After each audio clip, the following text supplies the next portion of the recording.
Bon, maintenant qu'on a fini avec ce mensonge-là, je voulais vous faire une mise à jour sur nos opérations.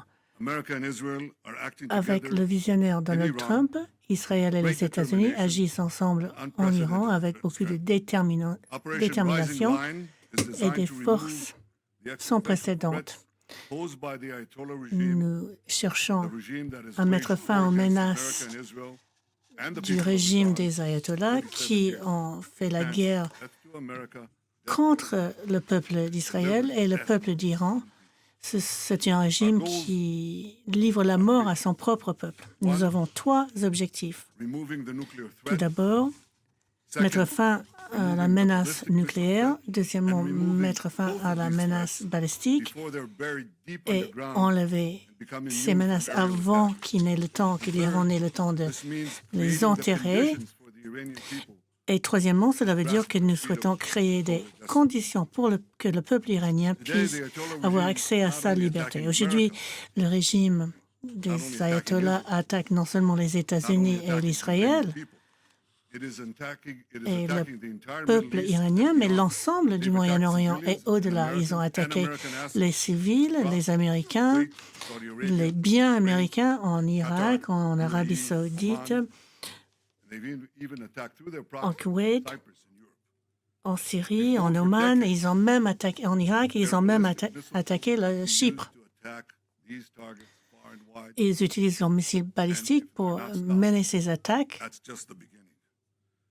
au loin. L'Iran cherche à faire chanter le monde en fermant le détroit d'Ormuz, mais l'Israël aide les efforts américains pour ouvrir le détroit d'Ormuz. Et je vous demanderais d'imaginer comment ce régime des ayatollahs pourrait faire chanter l'ensemble du monde si jamais ils avaient les missiles balistiques avec la puissance nucléaire.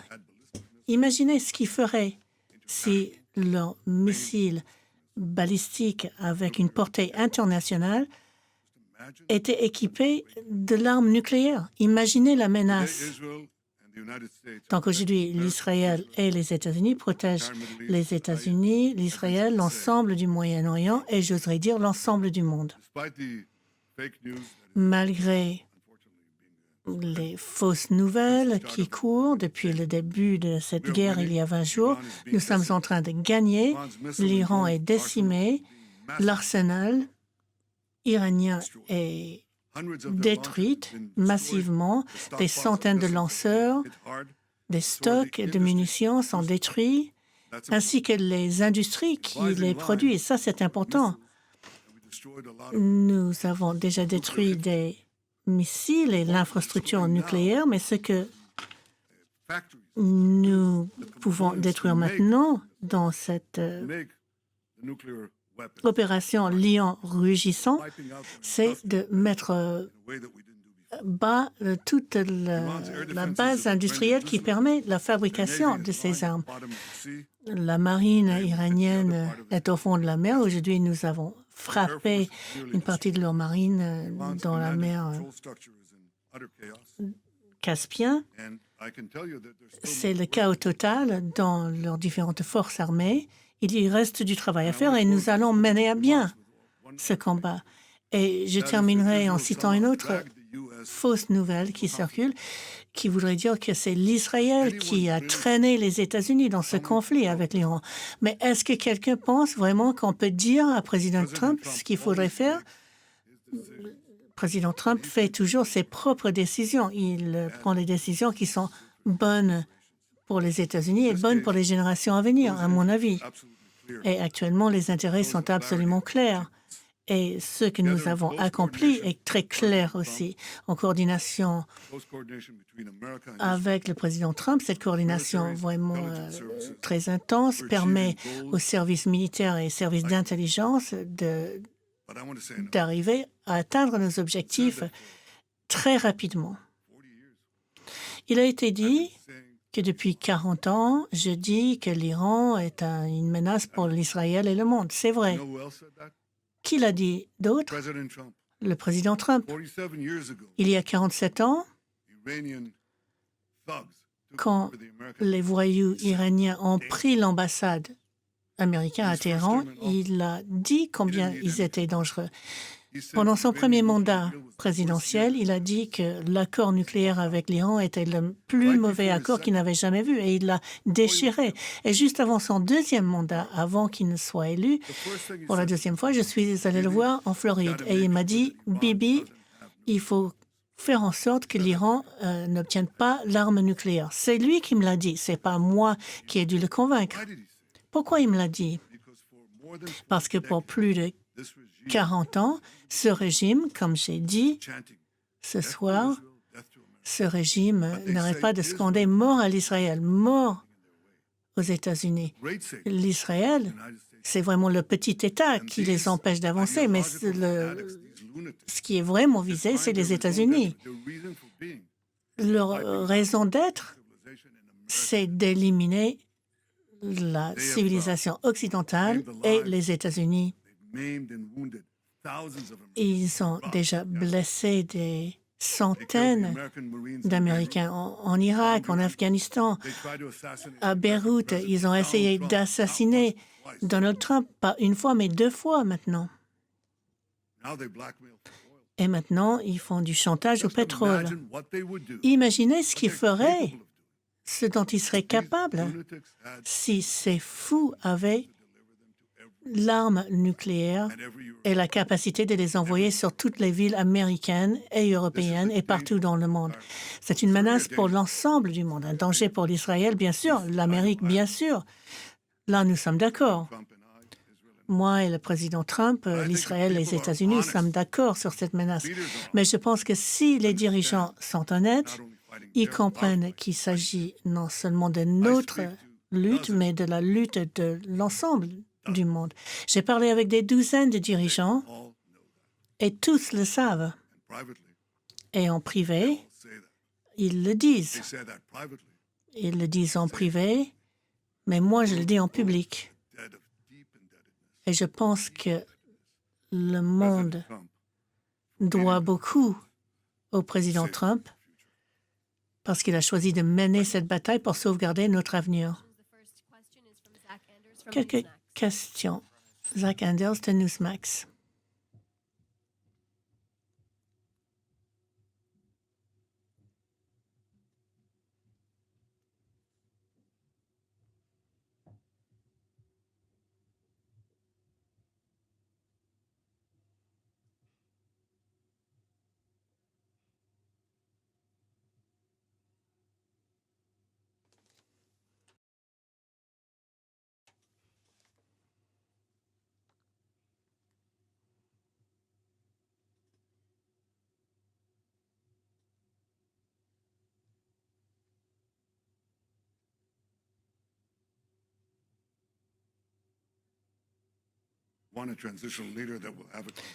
Oui, nous souhaitons un dirigeant qui puisse vraiment mener une transition. Il ne s'agit pas de changer un ayatollah pour un autre. C'est comme si on changeait un Hitler pour un autre. Donc, je pense qu'il est trop tôt pour dire. En fait, c'est au peuple iranien de choisir le bon moment. Nous pouvons essayer de créer des conditions qui leur permettent de demander leur liberté. Vous savez, la révolution ne s'amène pas par une bataille aérienne. Il y a des choses qu'on peut faire, bien sûr, avec nos avions, mais il faut que sur le terrain, il y ait un mouvement. Moi, je ne vais pas partager avec vous toutes nos informations, tous nos renseignements.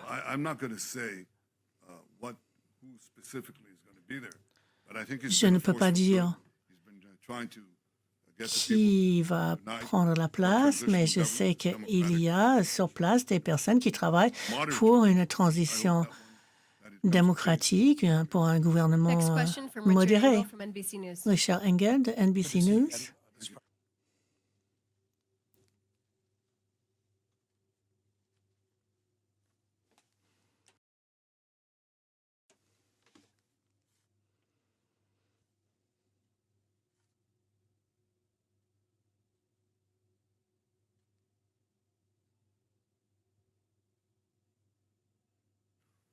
Je pense que nous avons des objectifs clairs.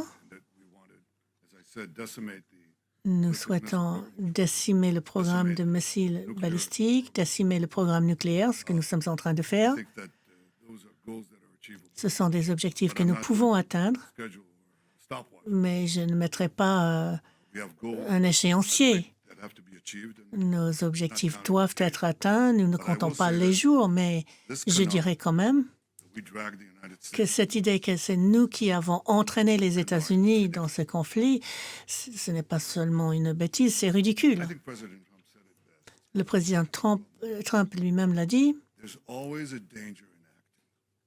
Il y a toujours un danger à agir, mais dans des conditions de menace existentielle, le danger le plus grand, c'est de ne pas agir. À votre avis, qu'est-ce qui serait arrivé si les États-Unis n'avaient pas agi? Dans quelques mois, moins d'un an, Khamenei, encore en vie, aurait mis en place un nouveau programme nucléaire, un nouveau programme de missiles balistiques, tout pour être enterré afin de le cacher. Cela aurait pris du temps, mais ça aurait été protégé. Ils ont développé des missiles balistiques intercontinentaux qui peuvent atteindre Chicago, la Floride, New York, Texas, Californie. Ah, mais ils ne l'ont pas encore, c'est ce qu'ont dit les gens. Oui, bon, attendons. Laissez-les faire, attendons. Mais oui, bien sûr, il aurait sans doute pris quelque temps, mais il fallait décimer ces industries avant, ce qui permettrait peut-être d'avoir un gouvernement de transition en Iran. Alors, il y en a qui disent, oui, mais bon, ce ne sera pas d'ici jeudi que ça va se passer, donc ce n'est pas la peine d'agir. Mais moi, je dis que le risque de ne pas agir, c'est beaucoup plus important. Pensez au marché du pétrole actuellement et imaginez l'Iran avec l'arme nucléaire. Imaginez le chantage qu'on aurait eu à ce moment-là. Okay, we're going to go to the next question. What is it? Go ahead. Go ahead, ask.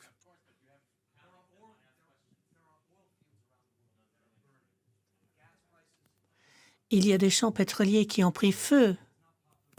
Le prix du pétrole augmente.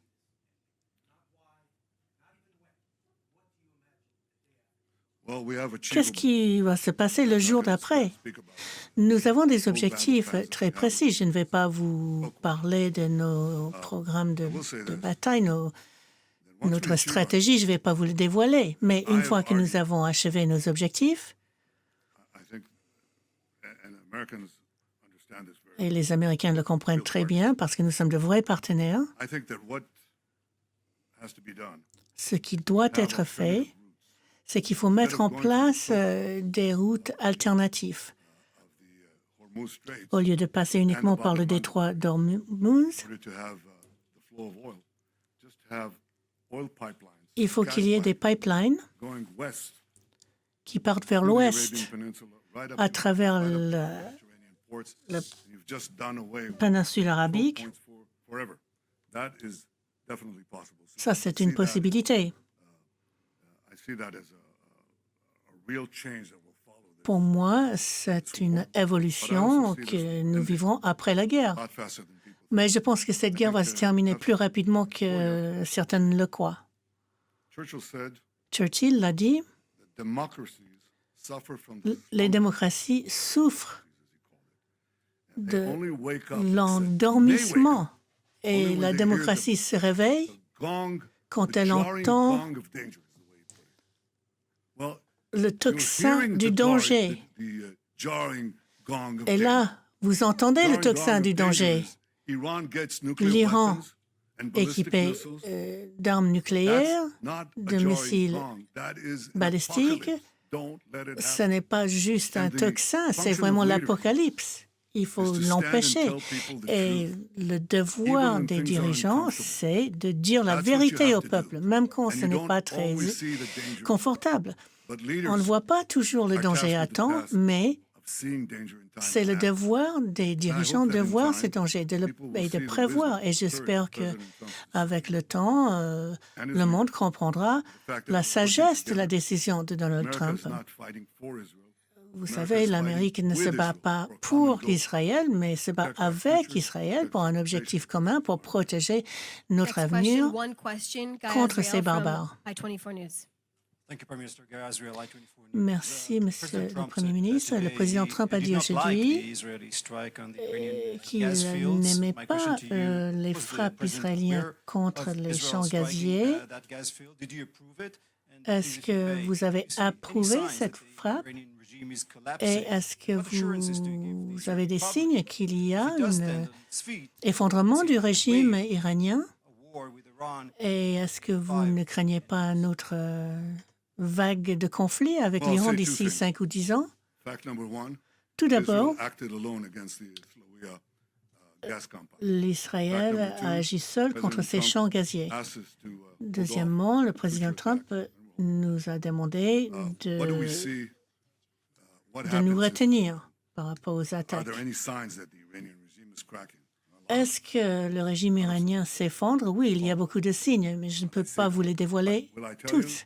Will I commit right now that it's going to Mais collapse? I can tell you that we're working to create the par rapport conditions à l'effondrement de ce régime, je peux vous dire que nous travaillons to survive. à créer des conditions. Ce régime survivra peut-être, mais même si jamais ce régime survit, il sera très affaibli. Il n'aura pas les industries qu'il a mis des décennies à construire, des industries mortelles, mortifères, mais ils sauront que, de toute façon, s'ils cherchent à remettre en place ces industries, ils vont être frappés à nouveau, encore plus fort. Il y a des développements technologiques qui nous permettent justement d'anticiper cette évolution possible. Mais l'Israël a démontré qu'en partenariat avec nos alliés américains, nous pouvons faire des choses complètement incroyables. Pete Hegseth, ministère de la Défense, a dit nous avons les services de renseignement, les armées de l'air les plus incroyables au monde. Nous avons la capacité de confronter ces barbares, de les dépasser au niveau de l'innovation et aussi au niveau de la mortalité. Une létalité qui est bien ciblée. Nous avons ces capacités, nous les construisons pour l'avenir et c'est cela qui nous permet de sauvegarder l'avenir. Si les gens préfèrent rester dans la naïveté et ne pas reconnaître le monde dans lequel nous vivons, vous savez, il ne suffit pas d'être juste et d'avoir une moralité ou d'avoir raison, ce n'est pas assez. Un des plus grands écrivains du XXe siècle, c'était Will Durant, un historien qui a écrit de nombreux livres, dont j'en ai lu beaucoup. Il a écrit un livre de 100 pages qui s'appelle « Les leçons de l'histoire ». Et il a dit « L'histoire nous montre que, hélas, et malheureusement, Jésus-Christ n'a pas l'avantage sur Gengis Khan. Il n'était pas assez fort. L'agression va prendre le pas sur ce qui est bien, ce qui est bon. Il faudrait être aveugle pour ne pas voir que les démocraties menées par les États-Unis doivent réaffirmer leur volonté de se défendre et s'opposer à leurs ennemis alors qu'il est encore temps avant que ce tocsin du danger ne sonne. C'est là que nous sommes. Que les gens ne le voient pas, que les médias